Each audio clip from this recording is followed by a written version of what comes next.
ले फिर चालू। ये राधे राधे सभी लोगों को। देखो ये लोग हम बैठे हैं खेतों पर और MP भाई हम भी बैठे हुए हैं। और देखो ये धीरज भाई हैं। भाई कहते हैं लेकिन भतीजा है अपना, लेकिन फिर भी भाई कहते हैं। और देखो ये मिला दिए इन्होंने मोनोजिंक। क्या मिलाया है इसमें? मोनोजिंक। कहाँ मिलाया था वो? मोनोजिंक। देखो ये मिला दी इसमें डाल के। ये खेतों में पड़ेगी ना। ये इधर देखो ये खेत है, इसमें पड़ेगी।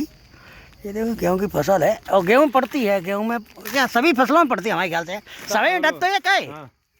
सब में डरते है, चाहे गेहूं में डालते, आलू भालू सब में है। जगह जमीन भाई मिल गई। ये बर्फ की सिल्ली काहे मिल गई?